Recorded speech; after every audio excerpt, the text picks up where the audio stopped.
العالمين والصلاة والسلام على أشرف الأنبياء والمرسلين سيد الأولين والآخرين رحمة للعالمين شفيع المسلمين سيدنا ومولانا أبي القاسم محمد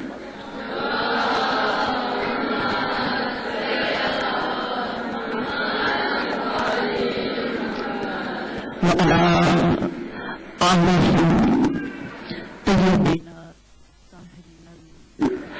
المعصومين المسلمين صلوات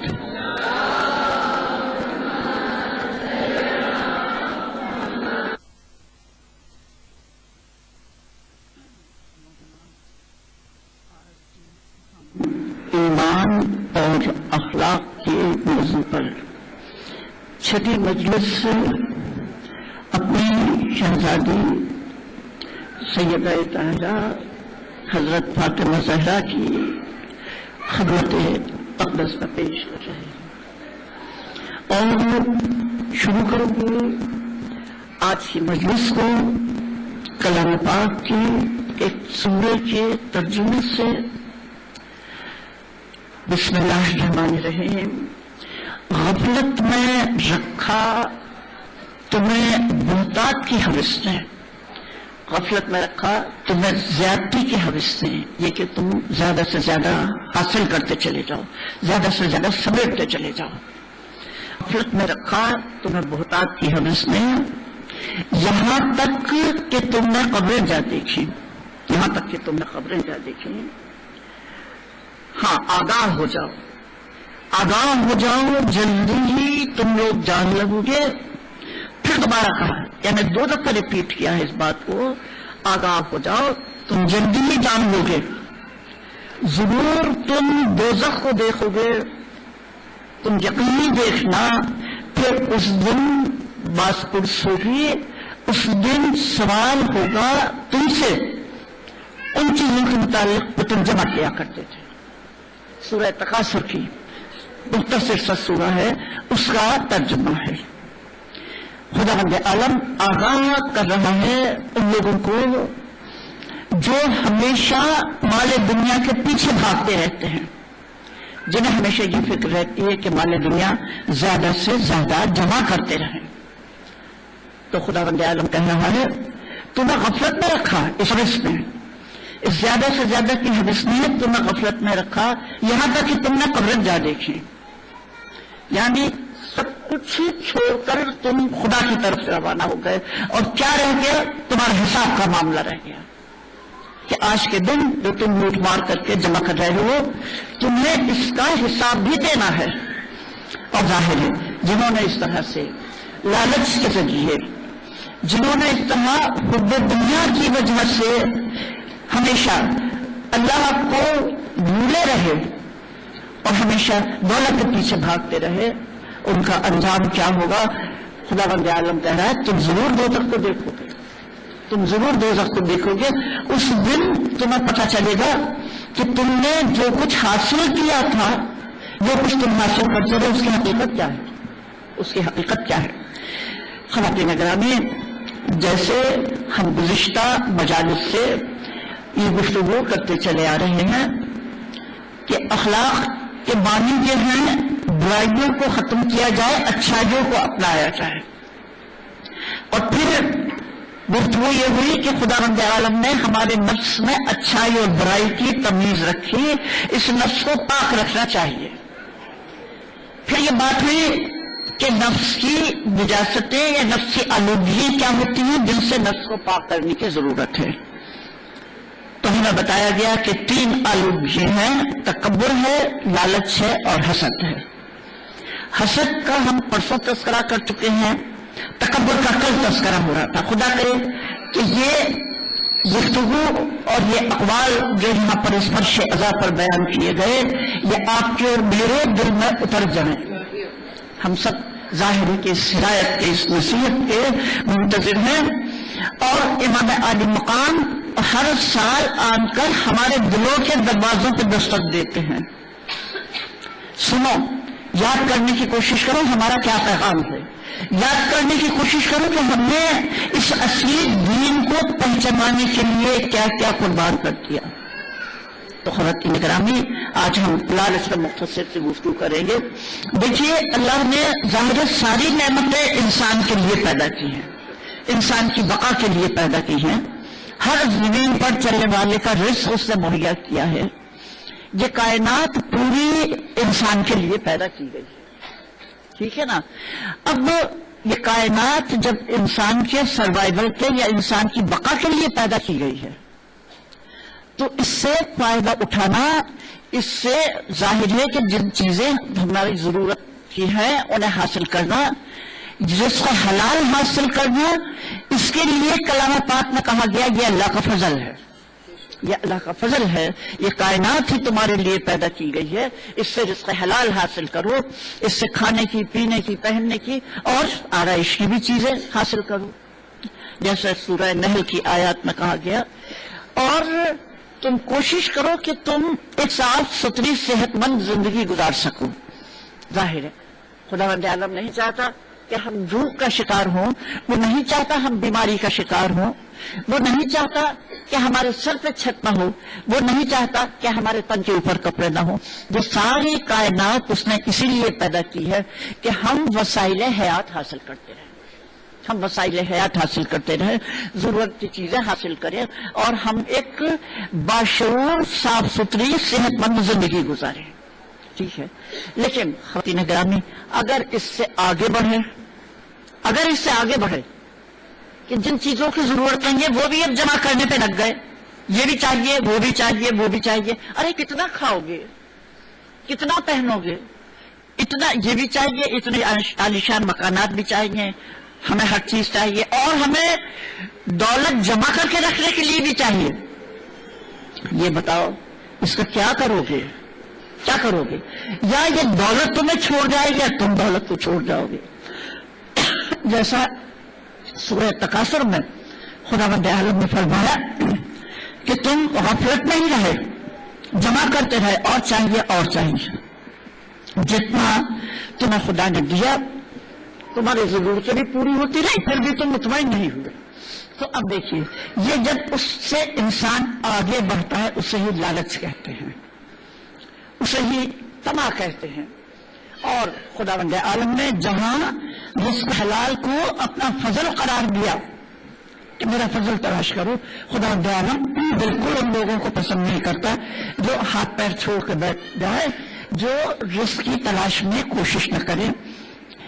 ان کے لیے خداوند عالم نے کہا کہ خدا کے رسول نے کہا کہ ایسے لوگوں کی دعا نہیں قبول ہوتی، یعنی جو دین کی خاطر دنیا کو چھوڑ دے یا دنیا کی خاطر دین کو چھوڑ دے، ہمارے ائمہ نے فرمایا وہ ہم میں سے نہیں ہے۔ تو ظاہر ہے ہر ایک کے اوپر اپنے گھر والوں کے بھی فرائض ہیں، ہر ایک کو ان کے وسائل حیات بھی مہیا کرنے کی ہدایت کی گئی ہے۔ لیکن دیکھو اس سے نہ بڑھنا، اس سے آگے بڑھے تو پھر یہی ہوگا کہ ایک وقت ایسا آئے گا کہ تم یہ سب کچھ چھوڑ کے تم قبریں دیکھ لو گے اور پھر تم سے پوچھا جائے گا کہ تم نے کس کس کا حصہ مار کے یہ جمع کیا ہے۔ ہمارے مولا نے فرمایا میں نے کوئی وافر دولت ایسی نہیں دیکھی جس کے پہلوں میں غصب شدہ حق نظر نہ آیا ہو، یعنی جب کسی کے پاس ضرورت سے زیادہ ہوتا ہے تو اس کا مطلب یہ کسی کا حق غصب ہو گیا، کسی کا حق مارا گیا، تو بس خداوند عالم کے ہاں حساب دینا ہوگا۔ اگر تمہارے پاس دولت کی فراوانی ہے تو خدا یہ پوچھے گا تم نے کس مصرف میں استعمال کیا، تم نے کس مصرف میں استعمال کیا، تم نے کن میں ضرورت مندوں کی حاجت روائی کی، تم نے کتنوں کی مشکلات دور کی، تم نے کتنوں کو روزی فراہم کرنے کا انتظام کیا۔ تو دیکھیے اگر زیادہ ہماری ضرورت سے زیادہ ہوتا ہے تو وہ ہمارا نہیں ہوتا، یہ جان لیجیے، جو ہماری ضرورت سے زیادہ ہے وہ ہمارا نہیں ہے، وہ غیروں کی قسمت کا ہے، وہ دوسروں کی قسمت کا ہے۔ اور پھر خداوند عالم نے کتنا خوبصورت لفظ استعمال کیا ہے، کون ہے جو اللہ کو قرض دے، کون ہے جو اللہ کو قرض دے، 3 دفعہ استعمال ہوا یہ بات۔ تاکہ اللہ اس پر بے حساب اضافہ کرتے ہیں۔ اب ظاہر ہے، اب قرض کی بات جب ہم سنتے ہیں اور اس آیت پہ کہ کون ہے جو اللہ کو قرض دے، تو ذہن میں آتا ہے مالک تجھے قرض کی کیا ضرورت ہے؟ سارے خزانے تو تیرے ہی پاس ہے، سب کچھ تو تیرے پاس ہے، تو بندوں سے قرض مانگ رہا ہے۔ تو اب دیکھیے اللہ کی کتنی بڑی رحمت ہے کہ وہی ہمیں دیتا ہے، وہی ہمیں دیتا ہے اور وہی ہم سے قرض مانگتا ہے، وہی ہم سے قرض مانگتا ہے۔ تو دیکھیے قرض حسنہ جو ہمارے ہاں لفظ آیا ہے، تو قرض حسنہ کا مطلب یہ ہے کہ ہم انسان کو دیتے ہیں، اللہ کو تو نہیں دینے جاتے بھائی، انسانوں کو دیتے ہیں۔ اور انسانوں کو جب ہم بغیر کسی اپنے منافع کے، بغیر کسی اپنے فائدے کے قرض دیتے ہیں، تو وہ دراصل ہم انسان کو نہیں اللہ کو قرض دیتے ہیں۔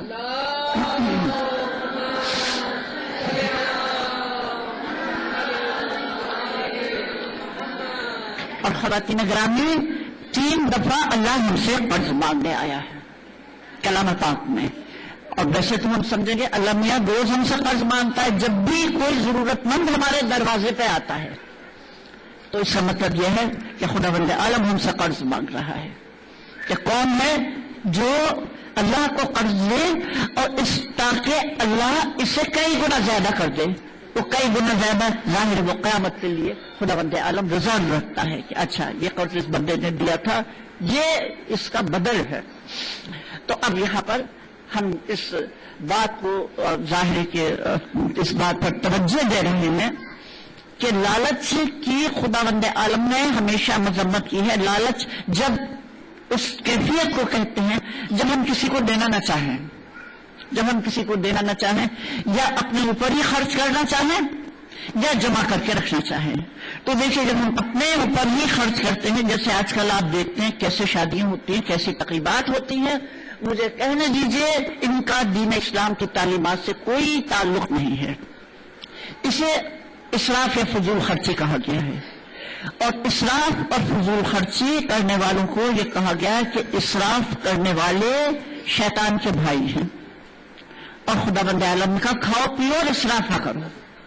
دیکھو کھاؤ پیو ضائع مت کرو، غیر ضروری باتوں میں نہ پھینکو، اس لیے کہ اللہ کی دی ہوئی روزی کو ضائع نہیں کرنا چاہیے۔ پھر دوسری بات یہ ہم بخل کرتے ہیں کہ جمع کر کر کے رکھ لیتے ہیں۔ ارے یہ جو آ رہا ہے نا آج کل اخباروں میں، فلاں کی اتنی دولت جمع ہے، فلاں کی اتنی دولت جمع ہے، بتائیے تو صحیح اس دولت کا کیا کام ہے، کس کام آئے گی، کس بھلائی کے کام آئے گی؟ تو یا بخل کرتے ہیں، جمع کر کر کے رکھ لیتے ہیں۔ جمع کر کر کے رکھ لینے کے لیے ہمارے مولا جناب امیر المومنین نے فرمایا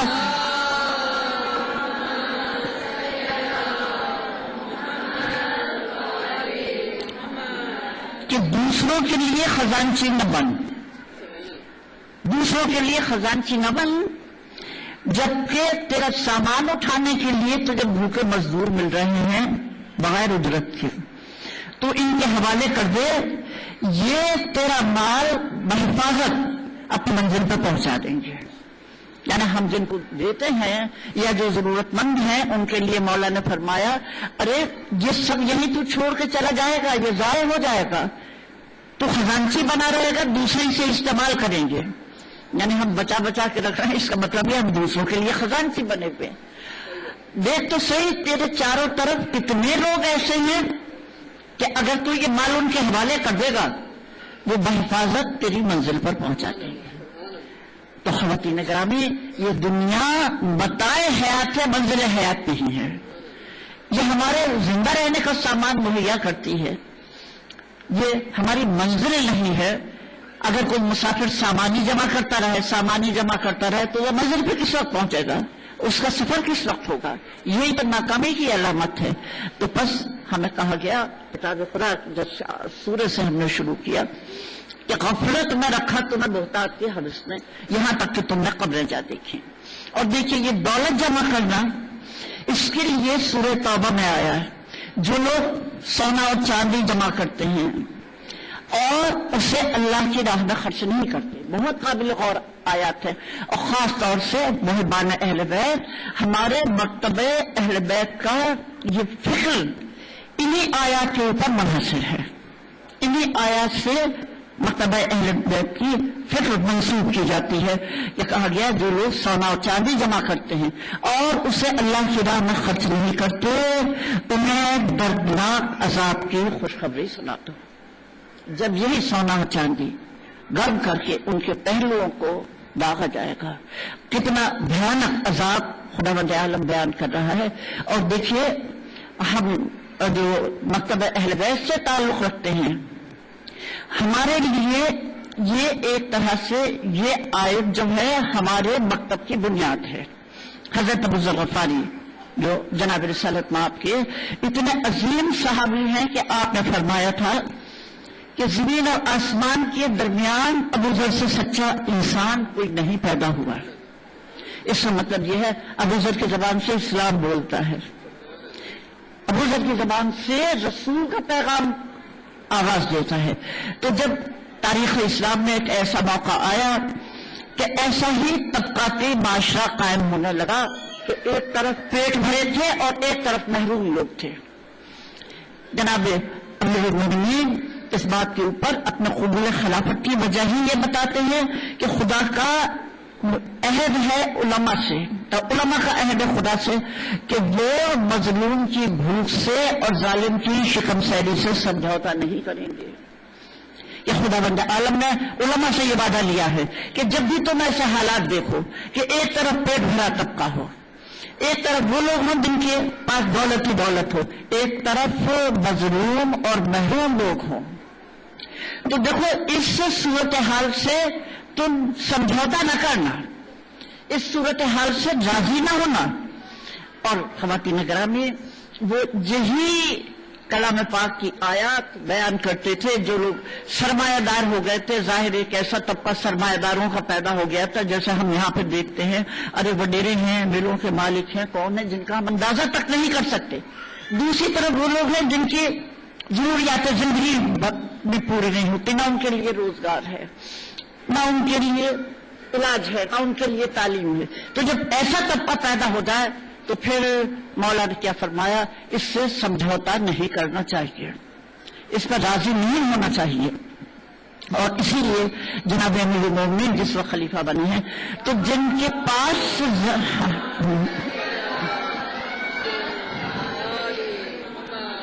دولت کی بھیڑ نے سب ضبط کر لیے, اسی جیسے نیشنلائزیشن کہنا کہتے ہیں آج کے الفاظ میں, آج کی ٹرمینالوجی میں, آپ نے سب قومی دولت بیت المال میں آپ نے وہ سب زائد دولت اکٹھی کر لی. اور اب ہم اسی وجہ سے جب ملوکیتوں کا دور آیا, شہنشاہیتوں کا دور آیا, تو شہنشاہیتوں کا دور ظاہر ذاتی حکومتوں کا دور ایسا ہی ہوتا ہے, کسی کو دولت سے مالا مال کرتے ہیں, کسی کو بھوک سے کمزور کر دیتے ہیں. کہ جو دولت مند ہو وہ ان کے حامی بن جائیں, اپنا حامی طبقہ پیدا کرنے کے لیے وہ حامی بن جائے, اور جو محروم لوگ ہوں وہ اتنے کمزور ہو جائیں کہ وہ احتجاج ہی نہ کر سکیں. ہر سامراج کا یہی کردار ہوتا ہے, ہر ملوکیت کا یہی کردار ہوتا ہے کہ وہ ایک پیٹ بھروں کا طبقہ پیدا کرتا ہے جو اس کے حامی و مددگار ہوتے ہیں, اور باقی عوام الناس کو اتنا کمزور کر دیتا ہے کہ وہ اس پہ احتجاج ہی نہ کر سکیں. تو اب ہم یہ دیکھتے ہیں کہ ہمارا مسلک, ہمارا مکتبہ فکر ایسی صورتحال سے سمجھوتا نہیں کرتا. اور جب شہنشاہیتیں چلی ہیں, بنو امیہ اور بنو عباس اور ڈکٹیٹر آج کل کے ظاہر صدور بھی ایسے ہی ہیں, تو پھر ہمارے یہ مکتبہ فکر یہ کہتا ہے کہ ایسی صورتحال کو تم منظور نہ کرنا, ایسی صورتحال سے سمجھوتا نہ کرنا. اسلام عدل کا مذہب ہے, اسلام حقوق انسانی کا مذہب ہے, اسلام انسانی مساوات کا مذہب ہے. خداوند عالم نے کہا کہ ہم نے ہر ذی روح کے لیے روزی پیدا کی ہے, تو عدل یہ ہے میں ملوکیتوں کے زمانے میں ائمہ تعیین بھی ظلم کا نشانہ بنتے رہے اور ان کے چاہنے والے بھی ظلم کا نشانہ بنتے رہے. یہ جو ہم پڑھتے ہیں اور دیکھتے ہیں دنیا میں کہ ہمارے متعلق ایسی افواہیں اڑا دی گئی ہیں جن کا کوئی وجود ہو ہی نہیں سکتا ہے. مثال کے طور پہ شیعہ بچے کاٹتے ہیں, ارے بھلا بتاؤ کیا قانون نہیں ہے, کیا پولیس نہیں ہے کہ شیعہ بچے کاٹ بھی دیں گے اور کسی کو پتہ بھی نہیں چلے گا. یہ جو افواہیں اڑتی ہیں کہ جی بچوں کا خون علم پہ ہوتا ہے, ارے اپنا خون ذرا کاٹ کے کپڑے پہ لگا کے تو دیکھو کیا اس کا وہی رنگ ہوتا ہے جو علم کے پٹکوں کا رنگ ہوتا ہے؟ تو یہ سب جو افواہیں اڑائی گئی ہیں یہ اسی لیے کہ عام لوگ ان کی بات ہی نہ سنیں، عام لوگ یہ بات ہی نہ سنیں کہ یہ نظام غلط ہے، عام لوگوں میں یہ سوچ ہی نہ پیدا ہو کہ ملوکیتیں نہیں ہونی چاہیے، انسانوں کے حقوق ملنے چاہیے۔ یہ انسانی حقوق کی ایک ایسی تحریک ہے جس کے خلاف یہ افواہیں اس لیے اڑائی گئی کہ لوگ ان کی بات ہی نہ سنیں، لوگ ان کی بات ہی نہ سنیں، نہیں بات سنیں گے تو ان لوگوں کے دل میں اتر جائے گی۔ تو خواتین گرامی، جس وقت یہ لالچ معاشرے میں پھیلتا ہے تو معاشرے تباہ ہو جاتے ہیں، جیسے ہم اپنے معاشرے کو دیکھ لیں۔ صلوات بر محمد علیہ۔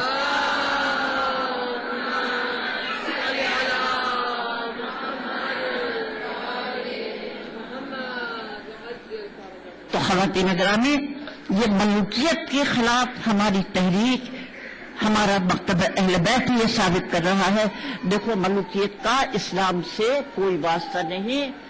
جب یہ طبقاتی معاشرہ قائم ہو جاتا ہے وہ اسلامی معاشرہ نہیں ہوتا، وہ ملوکیت کا معاشرہ ہوتا ہے، وہ استحصال کا معاشرہ ہوتا ہے۔ اور یہ امام علی مقام نے راستے میں مقام بیضا میں جو اپنے قیام کی وجوہات بیان فرمائی ہیں، تو بیضا کے خطبے میں آپ دیکھیے کہ مولا نے فرمایا تم نے بیت المال کو شاہی خزانہ بنا لیا، تم نے بیت المال کو شاہی خزانہ بنا لیا، یعنی بیت المال جو امانت المسلمین ہے، جس میں تمام مسلمانوں کا حق ہے، تم نے اسے شاہی خزانہ بنا لیا۔ تم اپنی عیاشیوں پہ خرچ کرتے ہو، تم اپنی بدکاریوں پہ خرچ کرتے ہو۔ تو خواتین گرامی، ہم یہ دیکھتے ہیں کہ واقعہ کربلا کے سلسلے میں بھی ایک اہم وجہ جناب امام علی مقام کے قیام کی یہ ہے کہ معاشرہ جب طبقات میں تقسیم ہو جاتا ہے تو انسانوں کے حقوق مارے جاتے ہیں، اور دین اسلام حقوق انسانی کا مذہب ہے۔ صلوات بر محمد۔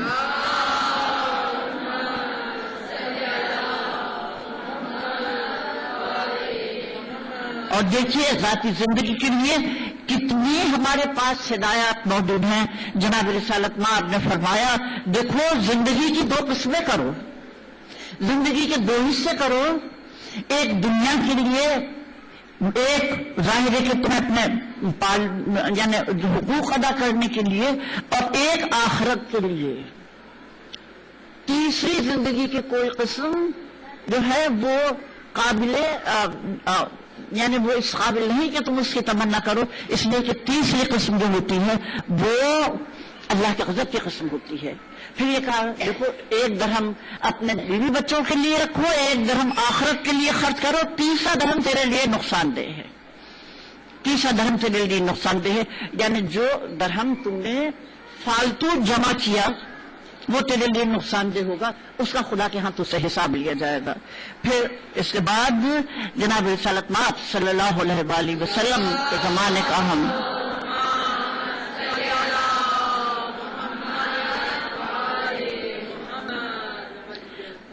کہ جناب رسالت مآب کا ایک واقعہ بیان کیا جاتا ہے کہ آپ نے فرمایا اگر مجھے اس تہامہ کے پہاڑ کے برابر بھی دولت دی جائے، تہامہ کے پہاڑ کے برابر بھی دولت دی جائے، تو میں اللہ سے کہوں گا اللہ یہ میرے کس کام کی ہے۔ خواتین گرامی، آپ خود ذاتی طور پہ یعنی یہ سوچنے کی کوشش کیجئے، آپ کو اگر ڈھیروں خزانے مل جائیں آپ کیا کریں گے، کیا کریں گی؟ تہامہ کے پہاڑ کے برابر بھی دولت دی جائے تو میرے کس کام کی ہے؟ میرے لیے تو یہی تیری نعمت ہے کہ ایک دن بھوکا رہو تاکہ تیرے سامنے گر جاؤں۔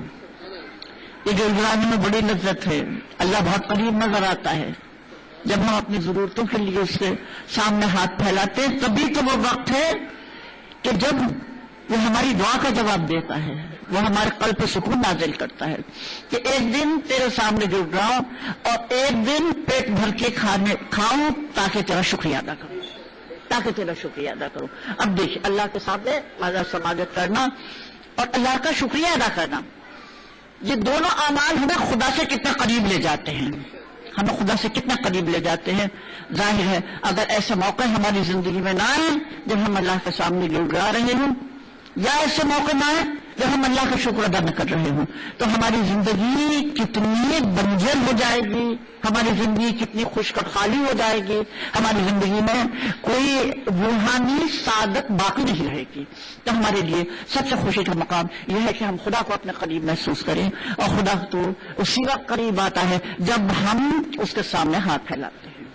خدا اسی وقت ہمیں اپنا قریب محسوس ہوتا ہے جب ہم اس نعمت کو حاصل کر کے اس کا شکرانہ ادا کرتے ہیں۔ صلوات بر محمد۔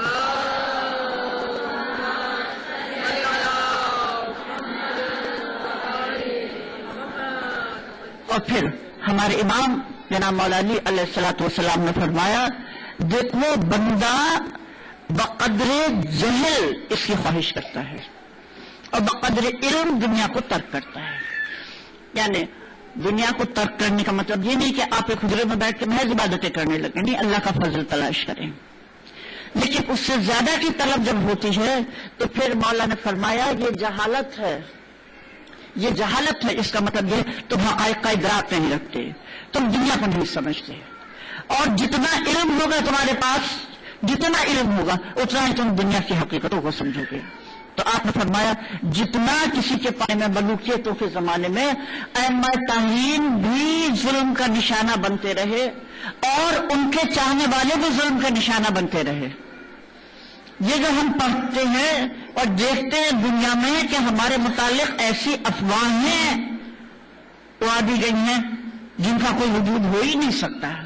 مثال کے طور پہ شیعہ بچے کاٹتے ہیں، ارے بھلا بتاؤ کیا قانون نہیں ہے، کیا پولیس نہیں ہے کہ شیعہ بچے کاٹ بھی دیں گے اور کسی کو پتا بھی نہیں چلے گا؟ یہ جو افواہیں اڑتی ہیں کہ جی بچوں کا خون علم پہ ہوتا ہے، ارے اپنا خون ذرا کاٹ کے کپڑے پہ لگا کے تو دیکھو کیا اس کا وہی رنگ ہوتا ہے جو علم کے پٹکوں کا رنگ ہوتا ہے؟ تو یہ سب جو افواہیں اڑائی گئی ہے یہ اس لیے کہ عام لوگ ان کی بات ہی نہ سنیں، عام لوگ یہ بات ہی نہ سنیں کہ یہ نظام غلط ہے، عام لوگوں میں یہ سوچ ہی نہ پیدا ہو کہ ملوکیتیں نہیں ہونی چاہیے، انسانوں کے حقوق ملنے چاہیے۔ یہ انسانی حقوق کی ایک ایسی تحریک ہے جس کے خلاف یہ افواہیں اس لیے اڑائی گئی کہ لوگ ان کی بات ہی نہ سنیں، لوگ ان کی بات ہی نہ سنیں، نہیں بات سنیں گے تو ان لوگوں کے دل میں اتر جائے گی۔ تو خواتین گرامی، جس وقت یہ لالچ معاشرے میں پھیلتا ہے تو معاشرے تباہ ہو جاتے ہیں، جیسے ہم اپنے معاشرے کو دیکھ لیں۔ صلوات بر محمد علیہ۔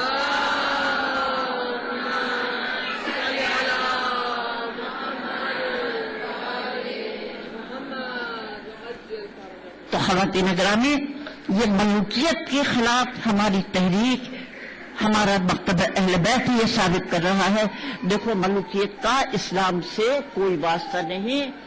جب یہ طبقاتی معاشرہ قائم ہو جاتا ہے وہ اسلامی معاشرہ نہیں ہوتا، وہ ملوکیت کا معاشرہ ہوتا ہے، وہ استحصال کا معاشرہ ہوتا ہے۔ اور یہ امام علی مقام نے راستے میں مقام بیضا میں جو اپنے قیام کی وجوہات بیان فرمائی ہیں، تو بیضا کے خطبے میں آپ دیکھیے کہ مولا نے فرمایا تم نے بیت المال کو شاہی خزانہ بنا لیا، تم نے بیت المال کو شاہی خزانہ بنا لیا، یعنی بیت المال جو امانت المسلمین ہے، جس میں تمام مسلمانوں کا حق ہے، تم نے اسے شاہی خزانہ بنا لیا، تم اپنی عیاشیوں پہ خرچ کرتے ہو، تم اپنی بدکاریوں پہ خرچ کرتے ہو۔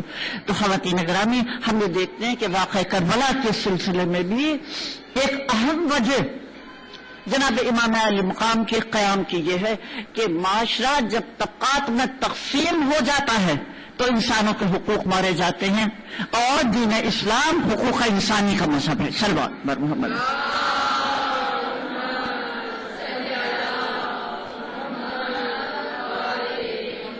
اور دیکھیے ذاتی زندگی کے لیے کتنی ہمارے پاس ہدایات موجود ہیں۔ جناب رسالت مآب نے فرمایا دیکھو زندگی کی دو قسمیں کرو، زندگی کے دو حصے کرو، ایک دنیا کے لیے، ایک ظاہر ہے کہ تمہیں اپنے یعنی حقوق ادا کرنے کے لیے، اور ایک آخرت کے لیے۔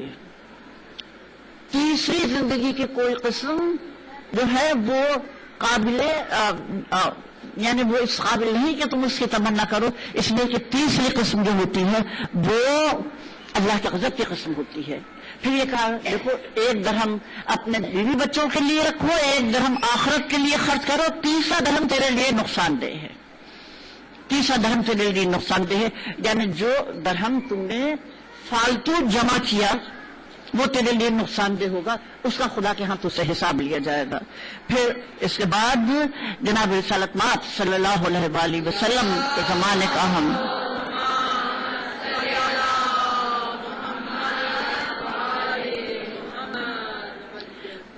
کہ جناب رسالت مآب کا ایک واقعہ بیان کیا جاتا ہے کہ آپ نے فرمایا اگر مجھے اس تہامہ کے پہاڑ کے برابر بھی دولت دی جائے، تہامہ کے پہاڑ کے برابر بھی دولت دی جائے تو میں اللہ سے کہوں گا اللہ یہ میرے کس کام کی ہے۔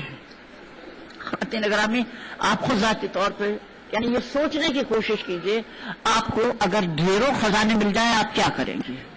کیا کریں گی؟ تہامہ کے پہاڑ کے برابر بھی دولت دی جائے تو میرے کس کام کی ہے؟ میرے لیے تو یہی تیری نعمت ہے کہ ایک دن بھوکا رہو تاکہ تیرے سامنے گڑگڑاؤں۔ یہ گڑگڑانے میں بڑی لذت ہے، اللہ بہت قریب نظر آتا ہے جب ہم اپنی ضرورتوں کے لیے اس کے سامنے ہاتھ پھیلاتے ہیں، تبھی تو وہ وقت ہے کہ جب وہ ہماری دعا کا جواب دیتا ہے، وہ ہمارے قلب پہ سکون نازل کرتا ہے کہ ایک دن تیرے سامنے گر جاؤں اور ایک دن پیٹ بھر کے کھاؤں تاکہ تیرا شکریہ ادا کروں، تاکہ تیرا شکریہ ادا کروں۔ اب دیکھ اللہ کے سامنے سماجت کرنا اور اللہ کا شکریہ ادا کرنا، یہ دونوں اعمال ہمیں خدا سے کتنے قریب لے جاتے ہیں، ہمیں خدا سے کتنے قریب لے جاتے ہیں۔ ظاہر ہے اگر ایسے موقع ہماری زندگی میں نہ آئے جب ہم اللہ کے سامنے گڑگڑا رہے ہوں، یا ایسے موقع نہ آئے جب ہم اللہ کا شکر ادا نہ کر رہے ہوں، تو ہماری زندگی کتنی بنجر ہو جائے گی، ہماری زندگی کتنی خشک اور خالی ہو جائے گی، ہماری زندگی میں کوئی روحانی سعادت باقی نہیں رہے گی۔ تو ہمارے لیے سب سے خوشی کا مقام یہ ہے کہ ہم خدا کو اپنے قریب محسوس کریں، اور خدا تو اسی وقت قریب آتا ہے جب ہم اس کے سامنے ہاتھ پھیلاتے ہیں۔ خدا اسی وقت ہمیں اپنے قریب محسوس ہوتا ہے جب ہم اس نعمت کو حاصل کر کے اس کا شکرانہ ادا کرتے ہیں۔ صلی اللہ علیہ وسلم۔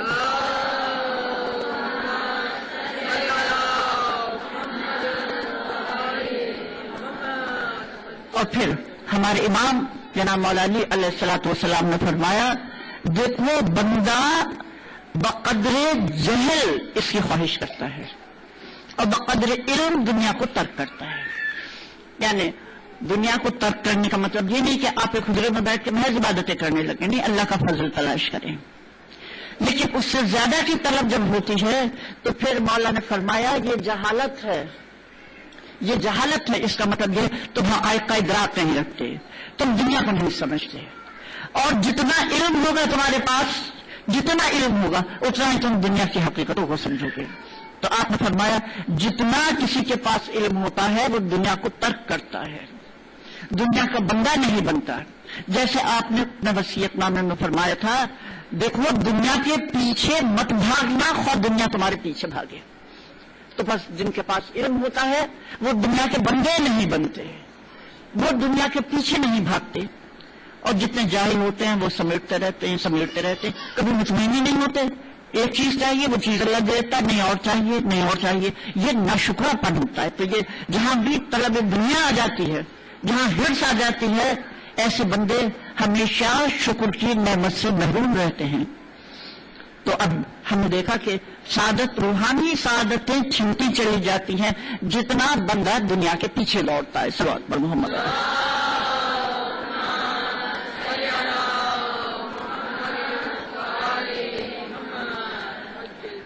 اور پھر ہمیں کس طرح کا رویہ اختیار کرنا چاہیے، تو ہمیں قناعت کی فضیلت بتائی گئی۔ دیکھو خدا رب عالم جب تمہاری ضرورت پورا کر دے تو قناعت کرو، پیچھے نہ بھاگتے رہو دنیا کے، زیادہ سے زیادہ حاصل کرنے کی کوشش نہ کرو، اس لیے کہ یہ سب بیکار ہے، یہ سب بیکار ہے۔ ظاہر ہے جب تمہاری ضرورتیں پوری ہوگی پھر یہ تمہارے کس کام آئے گا۔ تو قناعت کا ہمیں ظاہر ہے کہ راستہ بتایا گیا، اور قناعت کے لیے یہ کہا گیا ہمارے پانچویں امام کا قول ہے، امام محمد باقر علیہ السلام فرماتے ہیں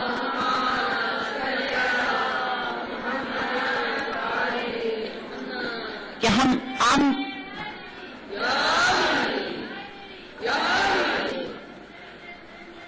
آپ نے فرمایا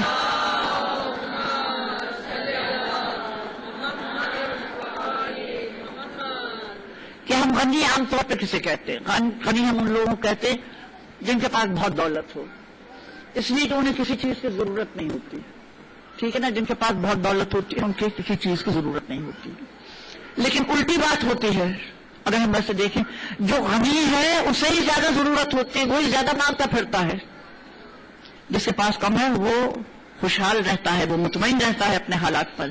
تو آپ نے فرمایا دیکھو غنی وہ ہے جس نے قناعت کی، غنی وہ ہے جس نے قناعت کی، یعنی جس کے پاس دولت ہے وہ تو ظاہر ہے اس کی ضروریات بڑھتی رہتی ہیں، اس کی طلب بڑھتی رہتی ہے، اس کی حاجتیں بڑھتی رہتی ہے، وہ کبھی بھی مطمئن ہو کے نہیں بیٹھتا. لیکن وہ جو اپنے حالات سے مطمئن ہوتا ہے، دراصل غنی وہی ہے. غنی وہ ہے کہ جو قناعت کرتا ہے. خدا رب العالمین نے جب اس کی ضرورتیں پوری کر دی تو وہ ان پر قناعت کرتا ہے. تو غنی کے معنی قناعت کرنے والے کی ہیں. تو اب ہمیں بتایا دیکھو سب سے بہتر راستہ قناعت کا ہے. اگر تم چاہتے ہو کہ سربلند کر رہو، اگر تم چاہتے ہو کہ عزت دار بن کر رہو، تو پھر اس کا کیا طریقہ ہے؟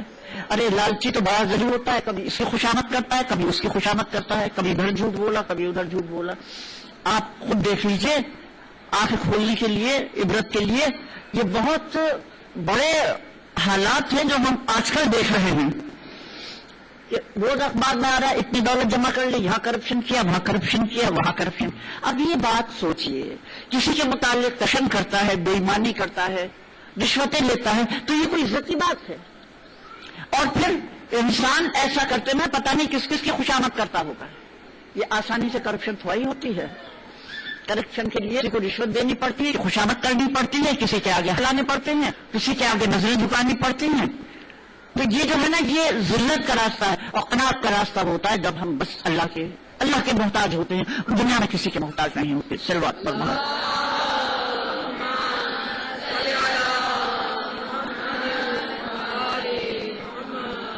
اور دیکھیے ہم انسانوں کے رویوں کو دیکھیں، حویث اس لیے تو کرتے ہیں، طلب اس لیے تو کرتے ہیں کہ پھر انہیں خوشی ملے گی، پھر انہیں سکون ملے گا. یہ عہدہ مل جائے کتنی اچھی بات ہوگی، ہم کتنے خوش ہوں گے. یہ دولت مل جائے ہمیں کتنا سکون حاصل ہوگا. اتنی تنخواہ ہماری ہو جائے، واہ واہ کیا کہنا ہے، ٹھیک ہے نا. لیکن ہمارے امام نے، چھٹے امام نے فرمایا یہ تمہارا دھوکہ ہے.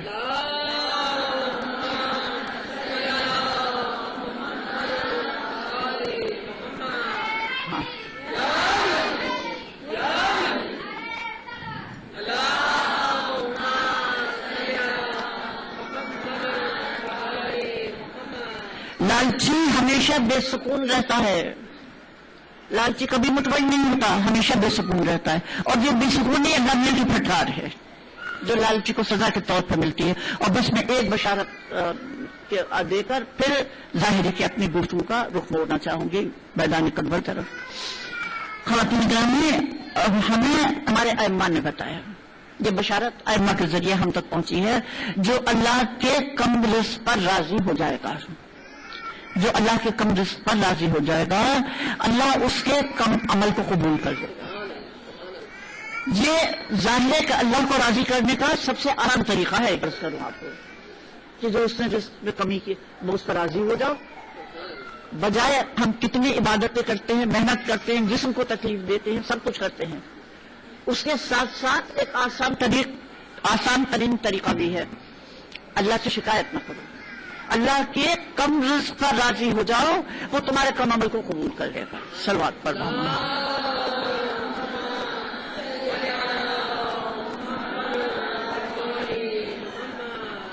تو خواتین گرامی، ہم نے بیضا کے مقام پر یہ ارشاد فرمایا، دیکھو یہ لوگ وہ ہیں جنہوں نے مال مسلمین کو ذاتی ملکیت بنا دیا ہے، خزانہ شاہی بنا دیا ہے. اور پھر جب ہم یہ سوچیں کہ امام حسین علیہ الصلوۃ والسلام نے کتنی بڑی قربانی دی ہے عدل، اس لیے کہ معاشرہ عدل کی طرف آئے، اس لیے کہ معاشرہ سمجھے کہ اصلی اسلام عدل ہے، اصلی اسلام حقوق انسانی کی ادائیگی ہے، اصلی اسلام معاشرے میں مساوات قائم کرنا ہے. کہ ایسی قربانی کی مثال تاریخ انسانی میں نہیں ملے گی. یہ اذان جو ہوتی ہے، اذان کا کیا مطلب ہے؟ اللہ اکبر، اللہ سب سے بڑا ہے. دیکھو نہ کوئی حکومت بڑی ہے، نہ کوئی مالدار بڑا ہے نہ کوئی عہدیدار بڑا ہے، بلکہ سر جھکاؤ تو اللہ کے سامنے جھکانا، اللہ کے سامنے کسی کے اور سر نہ جھکانا۔ اور یہ اذان کس کی یادگار ہے؟ خواتین گرامی، کہ مولانا عاشور کی صبح حضرت علی اکبر کو اذان دینے کا حکم عطا فرمایا۔ یہ عرض کرتی چلو، حضرت علی اکبر امام کے قافلے کے آفیشل مؤذن نہیں تھے، حجاج بن مسلوق جہاں پہ اذان دیا کرتے تھے۔ امام نے اپنے فرزند کو حکم عطا فرمایا، بیٹا صبح ہو گئے، علی اکبر اذان کو۔ یہ لوگوں کو، انسانیت کو چونکانے کا طریقہ تھا، چونک جاؤ، جو ہو رہا ہے وہ غلط ہو رہا ہے، آؤ اس کی طرف آؤ جو تمہارے رسول کی یادگار ہے، جو تمہارے رسول کی نشانی ہے۔ اور میں کیا بتاؤں اس کی ذات کو، کہ راستے میں ایک واقعہ بیان کیا جاتا ہے کہ امام علی مقام اپنے خیمے کے آگے بیٹھے ہیں، آپ کو کچھ اونگ سے آئی، نیند سے آئی، پھر آپ کی آنکھ کھلی، آپ نے فرمایا انا للہ و انا الیہ راجعون۔ حضرت ایک میں قریب بیٹھی، انہوں نے کہا بابا اس وقت اس کو دہرانے کی کیا وجہ ہے؟ آپ نے فرمایا بیٹا مجھے یہ محسوس ہو کو یہ کہہ رہا ہے کہ اجل اس قافلے کے پیچھے پیچھے جا رہی ہے۔ امام کے 18 سال بیٹے نے یہ نہیں پوچھا کہ بچنے کی راہ کون سی ہے، پناہ کون سی ہے، بلکہ پوچھا بابا کیا ہم حق پر نہیں ہیں؟ اور امام نے فرمایا اس کی قسم جس نے قبضہ قدرت میں میری جان ہے، علی اکبر ہم سچے راستے پر ہیں۔ تب دیکھیے آپ کا کیا قول ہے، کیا زندگی پر تبصرہ ہے؟ آپ نے کہا بابا جب ہم حق پر ہیں تو پھر اس سے کیا فرق پڑتا ہے کہ موت ہمارے پیچھے آ رہی ہے یا ہم موت کے پیچھے جا رہے ہیں؟ صلوات محمد۔ اور پھر اصحاب امام حسین سب شہید ہو چکے ہیں۔ مستند تاریخیں لکھتی ہیں کہ سب سے پہلے مظلوم کربلا نے اپنے فرزند کو جہاد کے لیے رخصت کیا، قدم ردی ہے میرے بیٹے آگے قدم بڑھاؤ، اے میرے بیٹے آگے قدم بڑھاؤ۔ سوچنے کی بات ہے کتنا مشکل مقام ہوگا۔ اور پھر اس کے بعد تاریخیں لکھتی ہیں کہ ایک منزل ایسی آئی کہ خیمے کا پردہ بار بار اٹھتا تھا، بار بار گر جاتا تھا۔ پوچھا کون آنے والا ہے؟ معلوم ہوا حسین کا فرزند آ رہا ہے۔ جب علی اکبر نکلنے دیتے ہیں، نکلنے کا ارادہ کرتے ہیں، عورتیں نکلنے نہیں دیتی، باہر پکڑ لیتی ہے، پھر پتہ گر جاتا ہے۔ پھر مظلوم کربلا کا فرزند پھر نکلنے کا ارادہ کرتا ہے، کئی دفعہ پردہ گرا، کئی دفعہ پردہ اٹھایا گیا، اور بالآخر علی اکبر خیمے سے باہر نکلتے ہیں اور امام علی مقام آسمان کو دیکھ کر کہتے ہیں خدا بندہ گواہ رہنا، خدا بندہ گواہ رہنا کہ اب فوج دشمن کی طرف میرا وہ فرزند جا رہا ہے، میرا وہ فرزند جا رہا ہے جو سیرت میں، گفتار میں، کردار میں تیرے نبی کا بشارت تھا۔ خدا بندہ گواہ رہنا کہ جب ہم بےتاب ہوتے تھے، جب ہم بے قرار ہوتے تھے تو ہم چہرے علی اکبر کو دیکھ لیا کرتے تھے۔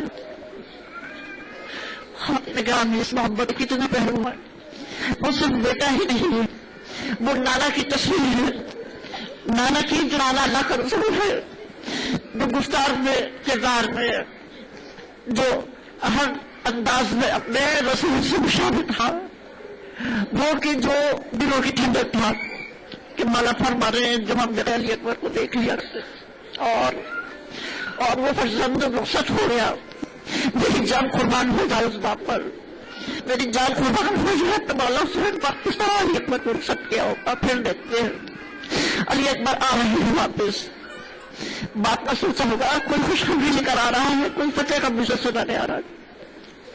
بیٹا ہم پہ کہتا ہے بابا گرمی نے لولے کے ہی پیاروں نے مجھے پسپا کر ڈالا ہے، گرمی کی شدت میں کہ جو طاہر کے ہتھیار پہن کے گیا، گرمی میں گیا ہے، 3 دن کا پیاسا ہے۔ اور پھر بیٹے نے سوال کیا، بہت چھوٹا سا سوال تھا، ارے میرے موجود باپ آپ اپنے بیٹے کا وہ سوال بھی پورا نہ کر سکے، کہا بابا مجھے مار ڈالا ہے گرمی نے۔ کسی کا بیٹا آج کرتا ہے کہ مجھے مار ڈالا ہے گرمی نے، اس کا کیا دل کرے گا؟ اپنے بازوؤں میں چھپا لینے کو، اپنے سینے میں چھپا لینے کو چاہا، لیکن بات یہ کہہ